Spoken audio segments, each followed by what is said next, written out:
एक घना और खूबसूरत जंगल था जहाँ हर तरफ हरे भरे दरख्त, रंग बिरंगे फूल और चहचहाते परिंदे रहते थे। उसी जंगल में एक खूबसूरत और तेज रफ्तार हिरन रहता था जिसका नाम हीरो था। हीरो अपनी खूबसूरती और रफ्तार पर बहुत फख्र करता था और वो अक्सर छोटे जानवरों को कम समझता था। जंगल के करीब एक छोटा सा तालाब था जहाँ एक कछुआ रहता था जिसका नाम काकू था। काकू बहुत आहिस्ता चलता था मगर उसका दिल बहुत बड़ा और वो हमेशा दूसरों की मदद के लिए तैयार रहता था।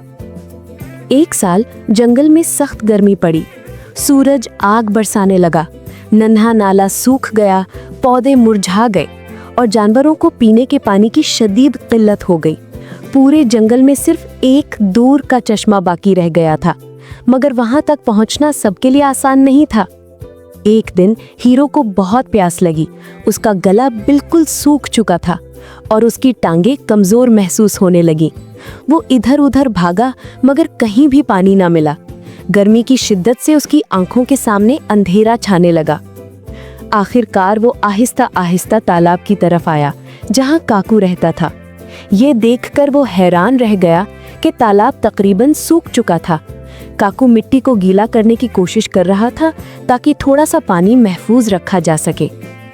हीरो ने कमजोर आवाज में कहा, काकू भाई, मुझे बहुत प्यास लगी है, क्या तुम मेरी मदद कर सकते हो? ये पहला मौका था जब मगरूर हीरो ने नरमी से किसी से बात की।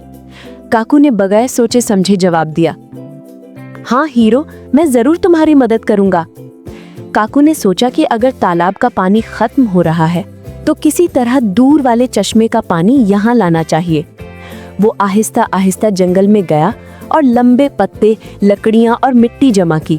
फिर उसने जमीन पर एक छोटी सी नाली खोदना शुरू कर दी ताकि चश्मे का पानी तालाब तक आ सके। हीरो पहले सिर्फ देखता रहा मगर फिर उसे महसूस हुआ कि काकू अकेला बहुत मेहनत कर रहा है। उसे अपनी पिछली गलतियों पर शर्मिंदगी हुई। वो आगे बढ़ा और बोला, काकू, क्या मैं भी आपकी मदद कर सकता हूँ? काकू ने मुस्कुराते हुए कहा, मिलजुल कर काम करने से हर मुश्किल आसान हो जाती है। फिर दोनों ने मिलकर मिट्टी हटाई, पत्ते बिछाए और पत्थर हटाए। कुछ ही देर में एक छोटा सा रास्ता बन गया और चश्मे का साफ ठंडा पानी बहता हुआ तालाब की तरफ आने लगा। जब हीरो ने ठंडा पानी पिया तो उसे यूं लगा जैसे इसे नई जिंदगी मिल गई हो। उसकी ताकत वापस आ गई और उसका दिल सुकून से भर गया। मगर अब वो पहले जैसा मगरूर नहीं रहा था। हीरो ने काकू से कहा, आज तुमने मेरी जान बचाई है। ये बात मैं कभी नहीं भूलूंगा कि असल दोस्ती मदद और खिदमत में होती है। वक्त गुजरता गया, जंगल में बारिशें हुई और हर तरफ हरियाली फैल गई।